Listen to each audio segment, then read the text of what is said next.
ukatuombea mvua, mvua itakuja, lakini wewe hujijui. Hivyo basi ndio maana tunastahiki tuwe wepesi wa kuombeana sana dua. Ukikaa uombe dua, huenda dua zako ndio zinazopokelewa. Na haya sio maneno yangu mimi, ni hadithi ya Mtume Muhammad sallallahu alaihi wasallam pale aliposema, inna Allaha ibadi, hakika Mwenyezi Mungu anawaja, idha aradu, watakapotaka watu, arada. Uwais bin Amri, wakati Mtume Muhammad sallallahu alaihi wasallam anafariki, aliwaambia maswahaba wangu, Yemen kuna mtu anaitwa Uwais bin Amri, hakikisheni mtakapokutana naye mwambieni akuombeeni dua. Uwais bin Amri sio alikuwa ulama mkubwa, sio alikuwa shekhe, sio alikuwa nani, ni mtu tu wa kawaida, lakini Mtume Muhammad sallallahu alaihi wasallam kawaachia husia masahaba, kawaambia Yemen kuna mtu anaitwa Uwais bin Amri. Uwais bin Amri akikuombeeni dua yake ni makubur. Umar bin Khattabi, na kisa hichi kimesimuliwa na Umar bin Khattabi pia. Umar bin Khattabi akawa kila ukija msafara kutoka Yemen anawauliza, jamani, hapa kuna Uwais bin Amri? Wanamwambia hapana. Mwaka wa kwanza, mwaka wa pili, mwaka wa tatu, mwaka wa nne katokea Uwais bin Amri. Mtume Muhammad sallallahu alaihi wasallam ndiye aliyewaambia masahaba, akikujieni Uwais bin Amri akitokea Yemen akaja katika mji wenu, basi hakikisheni mnamuomba akuombeeni dua. Swali la msingi linakuja kabla tujaenda mbali, masahaba hawawezi kuomba dua?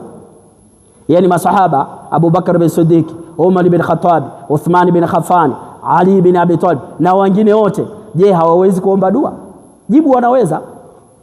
Sasa kwa nini wamsubiri Uwais bin Amri?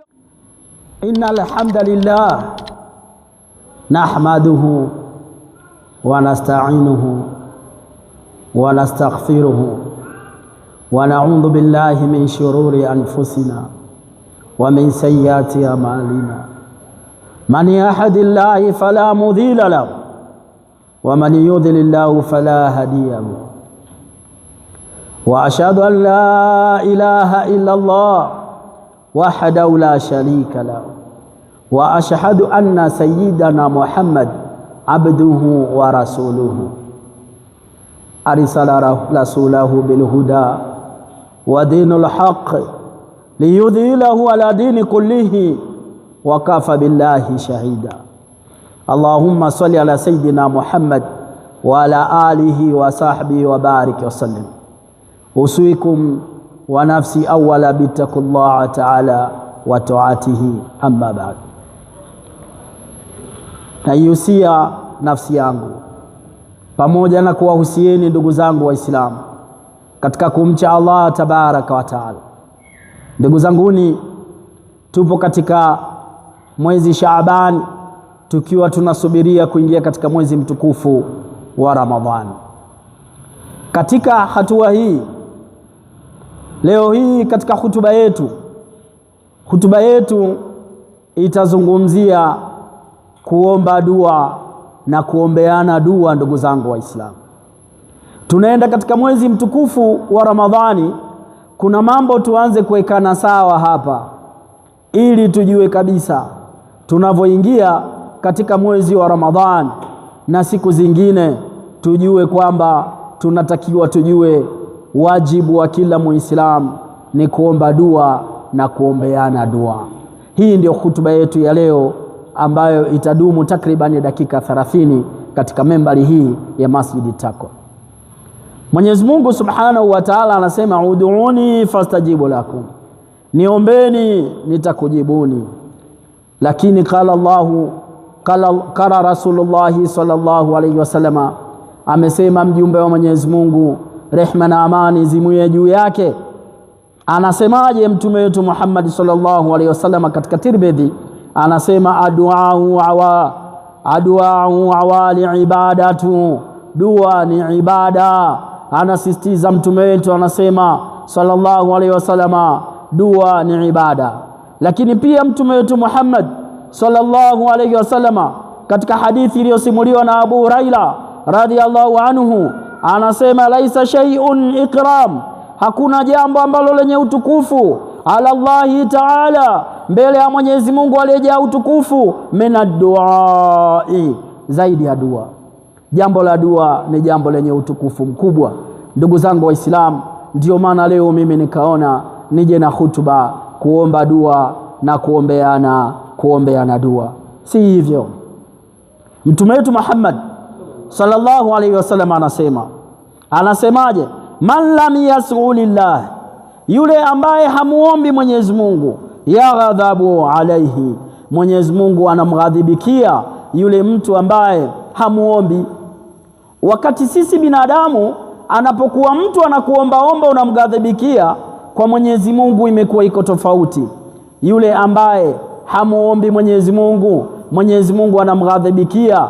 Mwenyezi Mungu hampendi mtu ambaye hamuombi. Maana yake kwamba mtu anayemuomba Mwenyezi Mungu, mtu anayemuomba dua Mwenyezi Mungu mara kwa mara, ni yule ambaye sasa atakuwa kipenzi, anapendwa na Allah tabaraka wa taala, kama alivyosema Ibn Mas'ud radhiallahu anhu, anasema Allah anapenda sana kuombwa. Allah anapenda sana kuombwa. Hivyo basi mtu anapokuwa anazidi kumwomba Allah, basi ajue anazidi kujikurubisha mbele ya Allah tabaraka wa taala. Dua ni mlango wa rehma. Mtu unavoomba dua, ujue kabisa umekurubia mlango mtukufu wa rehma za Allah tabaraka wa taala. Hivyo basi tujilazimishe kuomba dua. Sisi waja wa Mwenyezi Mungu tuwe wepesi wenye kuomba dua. Na ihusia nafsi yangu pamoja na kuwahusieni ndugu zangu Waislamu katika kumcha Allah tabaraka wa taala. Na hutuba yetu siku ya leo inazungumzia kuomba dua na kuombeana dua. Kila Muislamu anayo haki, kila Muislamu anao wajibu wa kuhakikisha anapata muda wa kuomba dua au kuombea dua wale waumini. Kila muumini ni wajibu kuomba dua na kuombea watu wengine. Kila muumini ana wajibu wa kuomba dua na ana wajibu wa kuwaombea watu wengine dua. Haya ni mambo mazuri yenye utukufu mkubwa. Kila mtu atenge muda wa kujiombea yeye mwenyewe na kuombea watu wengine. Tutaona katika hutuba yetu hapo mbele, tuone watu gani ambao ni wajibu kwako kuwaombea dua. Huenda huwa uwaombei dua labda kwa kughafilika tu, au waombei dua basi tu kwa kukosa muda, lakini kupitia hutuba hii basi wewe utakuwa mwepesi kuanzia leo kujua ni watu gani ambao unapaswa kuwaombea dua. Kuwaombea watu dua, na dua kuombea watu wengi, na dua kuomba mkiwa watu wengi ni jambo zuri sana, kwa sababu dua nyingi zimekuja biljamui, kwa jamaa. Dua nyingi zimekuja biljamui, kwa maana zimekuja kwa jamaa. Ndio maana mfano wake unasema rabbana atina fi dunya hasana wa fil akhirati hasana wa qina adhaban nar. Mwenyezi Mungu tunakuomba utupe yaliyokuwa mema. Akupe wewe na nani? Saa nyingine unaomba uko peke yako, lakini kitendo cha hizi dua kuja kwa bijamui, maana yake zinatuonyesha jamaa yake hii kuna umuhimu wa sisi kuweza kuombeana dua. Ama angalia katika suratul Fatiha, Mwenyezi Mungu Subhanahu wa Ta'ala katuletea suratul Fatiha. Pale tunavoomba, tunapoisoma suratul Fatiha, tunasema iyyaka na'budu, kwako wewe tunakuabudu, wa iyyaka nasta'in, na kwako wewe tunakuomba msaada, ihdina siratal mustaqima, tunakuomba Mwenyezi Mungu tuongoze katika njia iliyonyooka. Na mara nyingine uko peke yako unaswali, kwa nini isingokuja hii Fatiha? Ina uwingi wake, mkiwa wengi mseme hivi, ukiwa peke yako useme hivi. Pana siri kubwa Mwenyezi Mungu akaiacha hivyo hivyo, ikawa imebeba uwingi huo kwamba tunasema hata kama unaswali uko peke yako, hata kama dua hii unaiomba uko peke yako, bado utatakiwa useme iyyaka na'budu wa iyyaka nasta'in ihdinas siratal mustaqima siratal ladhina an'amta alaihim, na mpaka mwisho wa suratul Fatiha. Pamoja uko peke yako, tunaona kwamba kuna umuhimu sana wa mtu akaomba dua ile ghali yuko peke yake na kuombea watu wengine. Lakini hebu tuangalie katika hutuba yetu, kwa nini tuombeane dua? Kwa nini tuombeane dua? Kwa nini kuombeana dua kumesisitizwa? Wewe umuombee mwenzio, mwenzio akuombee wewe, wewe umuombee yule, tuombeane. Kila mmoja amuombee mwenzie, asibaki anajiombea yeye peke yake. Kila mmoja amuombee mwenzie. Mwenyezi Mungu kama nilivyosema, dua nyingi amezileta bijamui, kwa jamaa, kwamba watu, haya maneno yamekuja kwa wingi huo. Mfano wake, Rabbana dhalamna anfusana wa in lam taghfir lana wa tarhamna lanakunanna minal khasirin. Rabbana dhalamna anfusana, Mwenyezi Mungu tumezulumu nafsi zetu. Dua hii bado utaisema hivyo hivyo hata ukiwa peke yako. Nini maana yake? Ni kwamba watu wanapaswa waombeane dua. Kuna siri kubwa katika kuombeana dua. Siri hizo ni kama zifuatazo, ndugu zangu Waislamu. Siri ya kwanza ambayo, kwa nini tuombeane dua? Tuombeane dua kwa sababu Allah ana waja wake. Yaani miongoni wote Allah ana waja wake. Wale waja tunapochangamanikana nao au wanavyotuombea dua wao, basi dua hizo zinakuwa zenye kurudishwa. Yaani kuna watu watakachokiomba kwa Allah ndicho hicho kitakachokuwa. Wamo humu, wamo katika makundi, wamo kila pahala, wamo katika familia, wamo katika sijui wapi, wamo mashuleni, wapo maeneo mbalimbali. Hawa watu wakiomba kitu, Mwenyezi Mungu anawapa. Sasa basi, kila mmoja akitumia muda kumuomba Mwenyezi Mungu, akamuombea na mwenzie, asijue huenda yeye ndio ambaye dua zake zinajibiwa. Huenda mtu huyu ndio ambaye atakachokiomba tu ndio hicho kinachojibiwa. Yaani akiomba tu yeye, basi Mwenyezi Mungu anakuwa wakupokea hiyo dua. Sasa unapokuwa huombei wenzio, kumbe bonus ya namna hii umepewa wewe. Kumbe funguo ya kuombea watu wengine umepewa wewe, lakini wewe huombei watu dua. Huenda wewe uliyekaa hapo chini, utakapoinua mikono ukatuombea mvua itakuja, lakini wewe hujijui.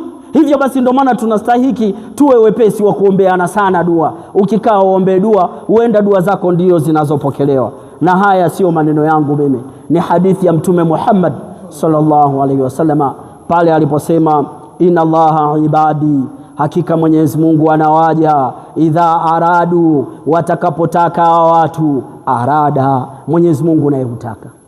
Mwenyezi Mungu ana watu, inna Allaha ibadu, hakika Mwenyezi Mungu ana watu, idha aradu, watu hawa wakitaka jambo, arada, Mwenyezi Mungu naye hutaka.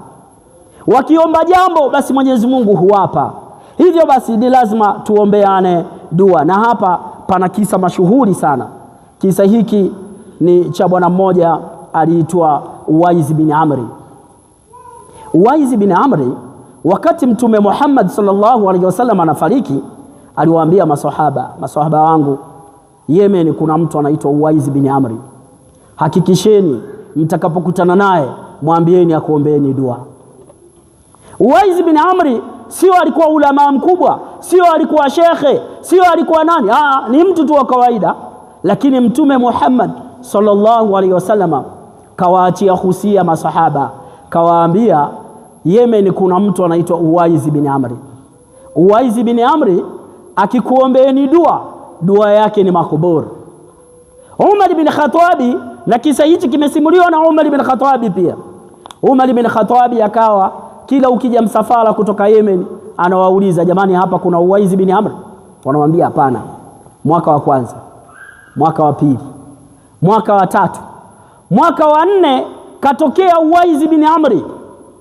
Mtume Muhammad sallallahu alaihi wasallam ndiye aliyewaambia masahaba, akikujieni Uwais bin Amri akitokea Yemen akaja katika mji wenu, basi hakikisheni mnamuomba kuombeeni dua.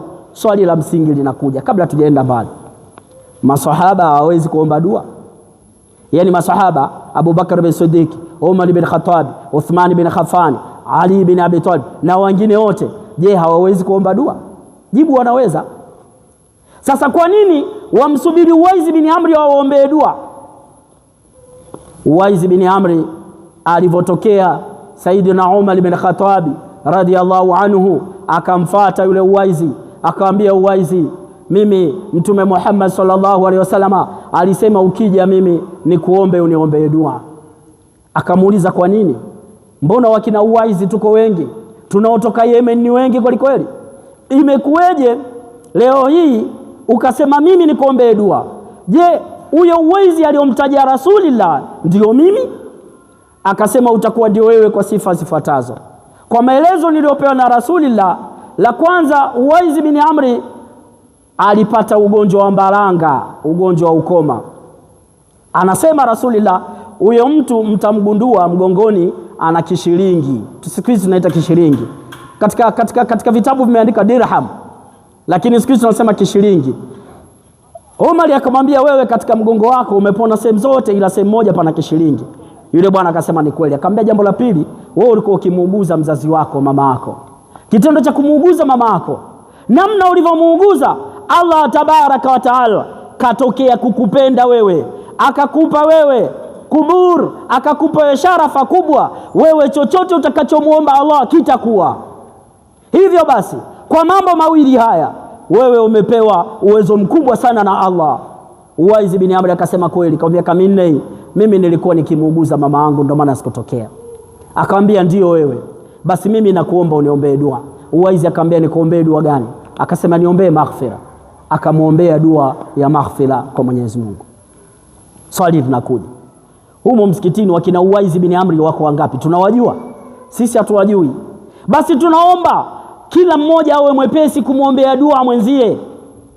Kila mtu awe mwepesi, anapoona jambo awe mwepesi kuinua mikono kuomba dua. Huenda na yeye ni miongoni mwa hao wakina Uwaizi bin Amri. Lakini sifa nyingine inayotufanya sisi tuombeane dua. Kwa nini kuombeana dua kumekoko na utukufu?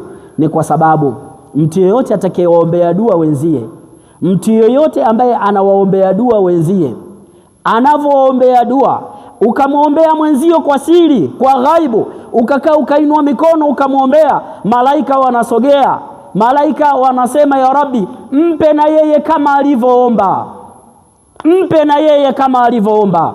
Wanajibu wanasemaje? Allahumma laka mithluka, Mwenyezi Mungu mpe huyu, tunakuomba Mwenyezi Mungu mpe kama namna anavyoombea wenzie.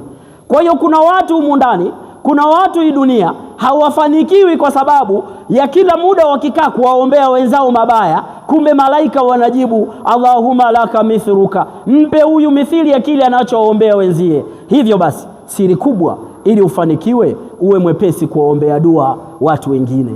Ukiwa mwepesi kuombea dua watu wengine, basi na wewe Mwenyezi Mungu atakuwa mwepesi kukuombea, kwa sababu wewe ukiombea watu, kinachotokea malaika wanakuombea wewe, na wewe unapata faida kwa sababu unaombewa na malaika.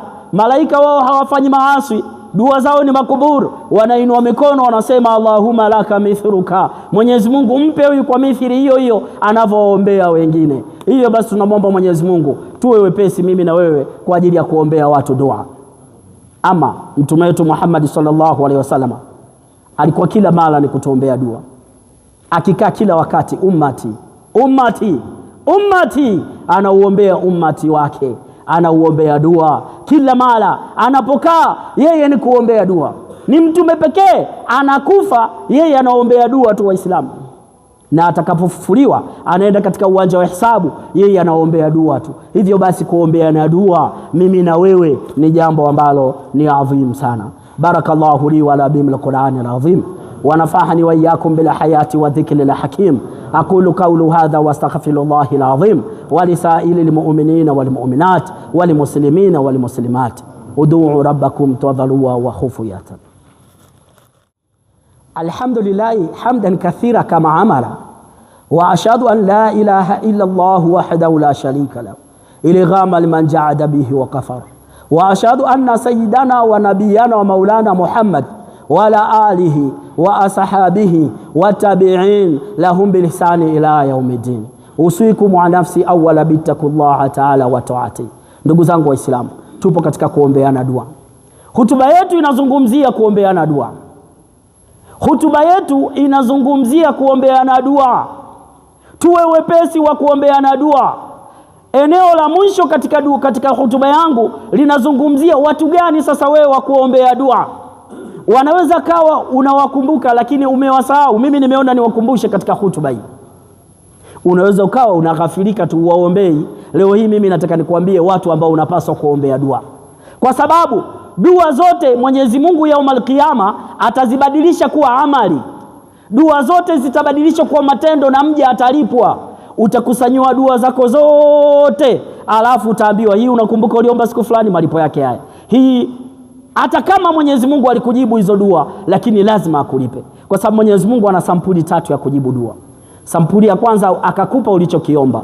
Sampuli ya pili Mwenyezi Mungu asikupe ulichokiomba akakupa mbadala wake.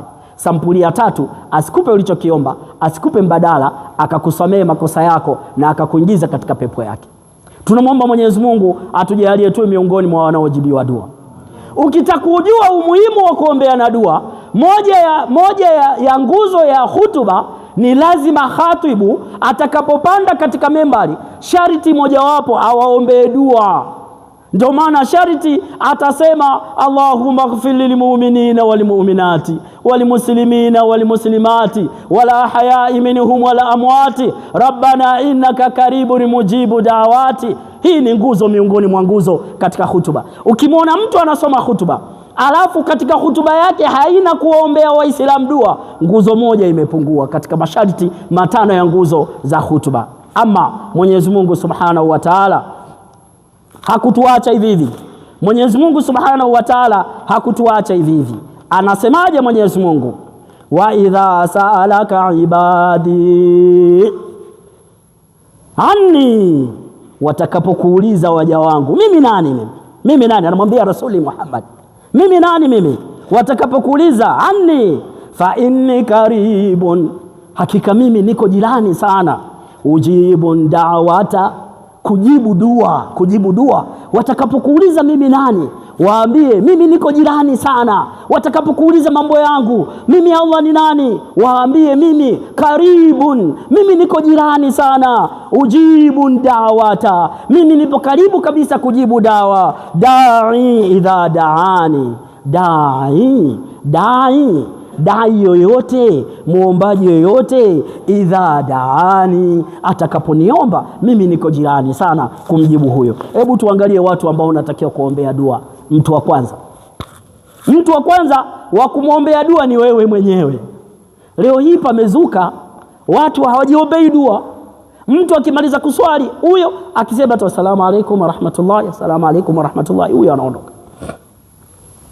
Na ikitokea imamu anaswalisha akaswalisha swala ndefu, watu hawapendi, huyu bwana anachelewesha. Inakoelekea itafikia kipindi watu wanashindwa tu kuinuka kutoa salamu. Kuna kipindi itatokea mtu akiona imamu amerefusha sana tahiyatu, atamaliza mwenyewe tu asalamu alaykum wa rahmatullah, salama, huyo ataondoka. Tunakoelekea mtu akimaliza atulie, kwa sababu mwanzo wa takbiratul ihram mpaka assalamu alaykum, hapa usiingize maneno yako. Maana yake sasa ukimaliza swala ukae utulie pale pale. Wewe umesha swali, umetekeleza wajibu, ni haki yako sasa kuomba vitu unavyomuomba Allah tabaraka wa taala. Sasa ni wakati wako sasa uiname umwambie Mwenyezi Mungu unamuomba nini, unaomba nini. Mtu wa kwanza jiombee mwenyewe dua. Mtu wa pili, waombee wazazi wako, wali walidai, waombee, wawe hai wawe wamekufa, waombee. Mwenyezi Mungu nakuomba kwa baba yangu na mama yangu, waombee dua, kwa sababu wazazi wetu wanapokutana na mazonge mengi hawatuambii kwa kuogopa tutaingia huzuni. Hivyo basi wanajifungia ndani, wanalia, wanatoka, wanaonekana wenye nyoyo za furaha, kumbe wanayao. Waombee, mwambie Mwenyezi Mungu, kama wazazi wangu wana jambo ambalo linawaumiza sana, Mwenyezi Mungu nakuomba wafanyie wepesi katika mambo haya. Mtu wa pili wa kuombea dua, ndugu zako wote, waombee ndugu zako dua. Uwe unayajua matatizo yao, huyajui, waombee dua. Muombe Mwenyezi Mungu atuingize katika pepo yake. Useme mimi Mwenyezi Mungu nakuomba uniingize katika pepo, mimi na ndugu zangu wote, shangazi zangu, wajomba zangu na ndugu zangu wote. Ndio maana tunavomwombea Mtume Muhammad, tunapoomba tunasema, tunamalizia tunasema wala alihi wa ashabihi, ali zake wote na masahaba wote tunaombea. Lazima uombee dua. Lakini mtu mwingine wa kuombea dua, watoto wako, Pale tumesema mtoto kwenda kwa mzazi. Sasa mtoto amuombee mzazi na mzazi amuombee mtoto. Mzazi sio amwache tu hivi mtoto, kila wakati ainue mikono kumuombea dua.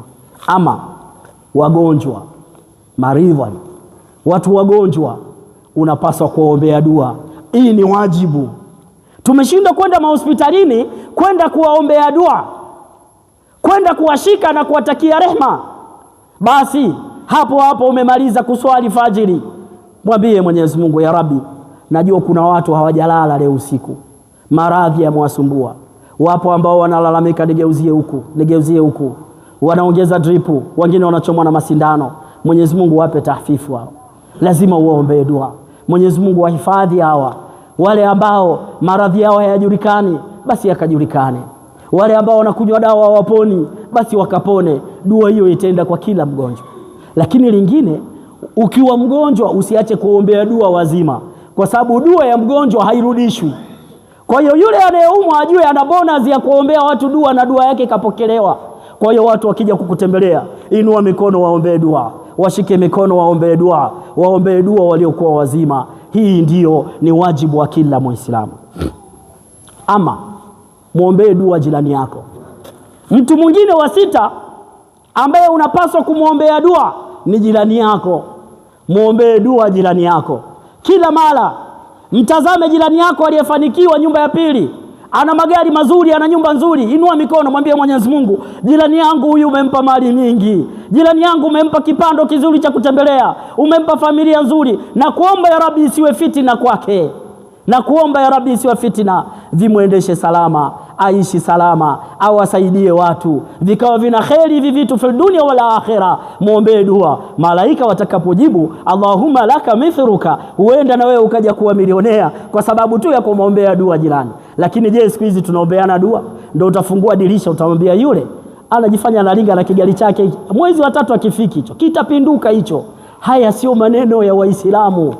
Maneno ya Waislamu ni kuombeana dua, ni kuombeana dua. Lakini jingine, mme amwombee dua mke, na mke amwombee dua mme.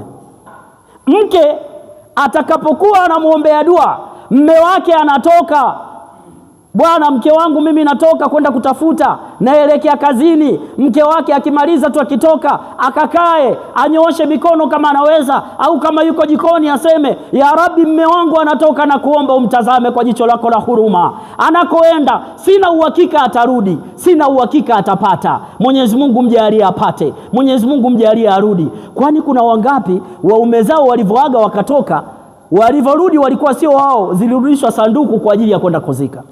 Hivyo basi amwombee. Lakini tuulizane mimi na wewe, je, ndoa zetu ndo ziko hivyo za kuombeana dua? Au ndo hizo ambazo mke na mume wana wiki hawajaongea, wanapishana tu pale sebuleni, wanapishana tu pale kitandani, huyu kalala kageukia huko, wataombeana dua hawa?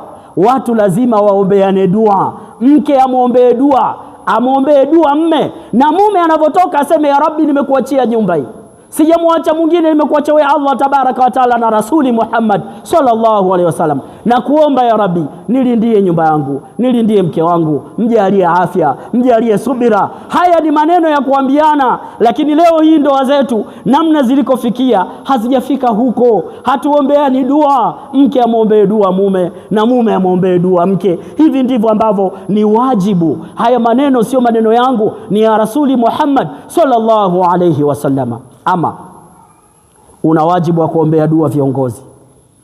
Viongozi ni wajibu wangu mimi na wewe kuombea dua. Viongozi katika ngazi yoyote waombee dua. Anza kuombea dua viongozi. Waombee dua viongozi wa msikiti, kwamba Mwenyezi Mungu, viongozi wetu wa msikiti. Hapa msikitini nyinyi wenyewe ni mashahidi.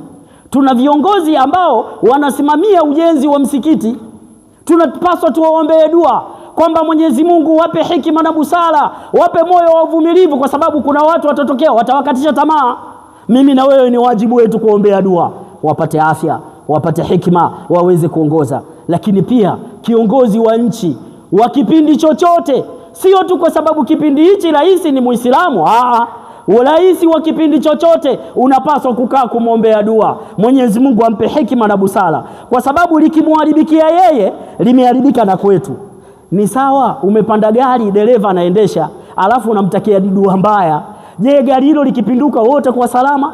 Huwezi kuwa salama. Kwa hiyo kiongozi wa nchi wa kipindi chochote, awe wale waliokuwa kipindi kile siyo cha rais wa kwanza, rais wa pili, rais wa tatu, walikuwa wana wajibu wa kufanya hivyo. Kama hawakufanya hivyo, walikuwa wamepunguza katika wajibu wao. Lazima umuombe dua, tena kwa kutamka na kukumtaja kabisa kwamba Mwenyezi Mungu, tunakuomba rais wetu mjalie hiki, mjalie afya, na kama katika maamuzi yake, katika utawala wake ana jambo anakukwaza sana, na kuomba Mwenyezi Mungu msamehe, na ukimsamehe muongoze katika haki. Haya ndo maneno ya Waislamu wanaotakiwa kusema, sio kutakiana mabaya tu. Lakini kundi la mwisho la kuombeana dua katika kumalizia hutuba yangu. Hutuba yangu nimeanza karibia saa 7 na dakika 10, natakiwa nimalize saa 7 na dakika 40, zimebakia dakika 3 tu. Mtu wa mwisho au kundi la mwisho la kuombea dua ni marhum, marehemu wote. Kwanza neno marehemu maana yake wahurumiwa, ndio maana ya neno marehemu. Ndio maana Mtume Muhammad sallallahu alaihi wasallam haitwi marehemu, kwa sababu yule sio wa kuhurumiwa. Wa kuhurumiwa ni sisi, mimi na wewe, tukifa sisi ndo wakina marehemu watarajiwa. Lazima uombee dua, tena kuombea dua wale unaowajua na usiowajua. Yeyote atakayeombea dua waliokuwa wametangulia mbele za haki, ikawa baada ya salatul magharibi akaombea dua, vinamtakia rehma kila vinavyomulikwa na jua, na yeye anatakiwa rehma. Lazima uwaseme marafiki zako, uwaseme ndugu zako, uwaseme jamaa zako, tena ikibidi sio kwa kuokota tu maneno, yaandike kabisa kwa kuatamka, Mwenyezi Mungu nakuomba umsamehe fulani, Mwenyezi Mungu nakuomba umsamehe bin fulani, Allahumma ighfir lahu warhamhu. Ukimaliza uwasomee kulu Allahu zako kwa namna utakavyoweza. Hivi ndivyo tulivyofundishwa. Siku moja wakati ninanadi janaza, nimesogea pembeni, tuko kwenye mazungumzo, sio nimesogea pembeni, tumekutana na shehe mmoja akaniita, akaniambia njoo pata chakula, tukala chakula. Akaniambia, wewe umezungumza habari za kuombea watu dua, wewe haya umeyasoma kwenye vitabu, sasa mimi nataka nikupe ushuhuda wa umuhimu wa kuombea dua. Akaniambia, mimi kuna ndugu yangu alikufa Iringa, alivyofariki nilienda kumwombea dua katika kaburi lake, walikuwa wameshamzika muda mrefu. Nilivyomaliza nimerudi nyumbani, nimelala, nikaota palikuwa pana jiwe kubwa katika lile kaburi, mimi ndo nikaona lisukuma na litoa. Ishara ya njozi hile ni maana yake kwamba dua zinasaidia sana kuombea marehemu wetu. Hatuwezi kujua wao wana shida kiasi gani. Lakini sio hivyo tu, kuna marehemu wetu ambao wamekufa wako mbele za haki, kwa ule waja wema wao, basi Mwenyezi Mungu kule kawapokea kwa bashasha, kawapokea vizuri sana. Sahaba mmoja wakati anakufa, kwa kumalizia hutuba, alivyokufa, ilipochukuliwa roho yake ikahudhurishwa mbele ya Allah. Ilivyohudhurishwa, Mwenyezi Mungu akamwambia, mja wangu umefanya kazi nzuri sana kupigana jihadi, niambie unataka nikupe nini? Yule sahaba akamwambia, ya Rabbi usinipe chochote, mimi niruhusu jambo moja. Akamwambia, lipe? Niruhusu mimi nirudi duniani nikawaambie namna nilivyopokelewa huku na malaika, mapokezi yangu namna yalivyo, hilo tu mimi niruhusu nirudi nikawaambia. Mwenyezi Mungu akamwambia, la, hilo mimi sijajalia, hakuna atakayekuja mpaka hapo ulipo wewe alafu nikamrudisha tena kule aende akahadithi, hamna. Ila nitakachokusaidia wewe, nitakachokifanya kwako kukukirimu mimi, nitatia maneno katika Qur'ani. Mwenyezi Mungu akatia katika surati ya 3, akasemaje? A'udhu billahi minash shaitanir rajim, wala tahsabanna alladhina qutilu fi sabilillahi amwata bal ahya'u 'inda rabbihim yurzaqun. Anamwambia Mwenyezi Mungu, anamwambia mtume katika Qur'ani, atuambie sisi, wala tahsabanna alladhina qutilu fi sabilillahi amwata, wala msidhani wale waliokufa wamekufa, la bal ahya'u, bali wako hai, inda rabbihim, mbele ya Mwenyezi Mungu, yurzaquna, kuna watu wako mbele za Mwenyezi Mungu wanaruzukiwa tu, wanafurahi. Hii yaumul juma ukawaombea msamaha, ukaombea dua, wanajifakharisha, wanaenda kuambiana, fulani bin fulani kaniombea dua leo, fulani bin fulani kanitakia maghfira. Sasa wewe kama mja mwema, wale wengine wanafurahi, wanasema, wewe mwenzetu umepata mtoto mwema ambaye anakuombea dua, wewe umepata mwenzetu mtoto mwema anayekuombea dua, kwa hiyo tuwe wepesi wa kuombea na dua. Wanafurahi huko. Yule ambaye hajaombewa dua anasema, mtazame mwanangu, mtazame mwanangu, Saizi yeye muda wa kuomba dua, angeniombea dua ningepata aweni. Yeye saizi yupo kwenye mastarehe, hana hata mpango wa kuniombea dua. Kwa hiyo watu wengine wa kuombea dua ni kuhakikisha wale waliotangulia mbele za haki tunawaombea dua. Tunamwomba Mwenyezi Mungu Subhanahu wa Ta'ala ajalie mimi na wewe tuwe wepesi wenye kuombeana dua. Tusiache jambo hili. Mwenyezi Mungu Subhanahu wa Ta'ala anapenda sana watu wanaoombeana dua na anachukia sana watu ambao hawamuombi. Tuko katika mwezi Shaabani. Mwezi Shaabani anasema Rasuli Muhammad sallallahu alaihi wasallam, mwezi Rajabu ni wa Allah tabaraka wa taala. Mwezi Shaabani ni wa waumini, mwezi Shaabani wa Mtume Muhammad sallallahu alaihi wasallam. Lakini mwezi wa Ramadhani ni mwezi wa waja wake. Mwezi wa Ramadhani ni mwezi wa Waislamu wote.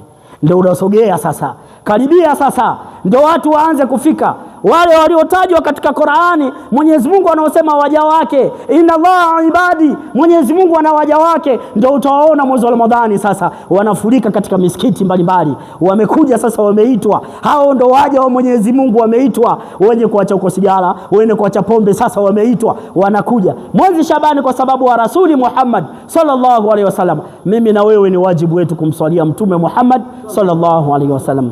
Na haya sio maneno yangu, Mwenyezi Mungu akayapachika katika surati Al-Ahzab pale aliposema inna Allaha wa malaikatahu yusalluna ala nabi ya ayyuhalladhina amanu sallu alayhi wa sallimu taslima. Inna Allaha wa malaikatahu yusalluna ala nabi ya ayyuhalladhina amanu sallu alayhi wa sallimu taslima. Allahumma salli ala nabi rahma wa shafi'i umma hadada ma ahata bihi ilmuka wa asahu kitabuka wa dhamma wala alihi wa ashabihi wa man nasarahu fi kulli muhimma hususan min durasil al-hariq amir al-mu'minin sayyiduna Abu Bakr bin Siddiq wa amir al-mu'minin sayyiduna al-Hafs Umar bin Khattab وأمير المؤمنين سيدنا عثمان بن خلفان وأمير المؤمنين سيدنا علي بن أبي طالب. اللهم اغفر للمؤمنين والمؤمنات والمسلمين والمسلمات والأحياء منهم والأموات. ربنا إنك قريب مجيب دعوات. ربنا آتنا في الدنيا حسنة وفي الآخرة حسنة وقنا عذاب النار وعذاب القبر وعذاب القيامة. اللهم لا سهل إلا ما جعلته سهلا وأنت تجعل الحزن إذا شئت سهلا. اللهم سهل لنا مما نريد ونجنا مما نخاف بفضلك يا لطيف. وصلى الله على سيدنا محمد وعلى آله وصحبه وبارك وسلم والحمد لله رب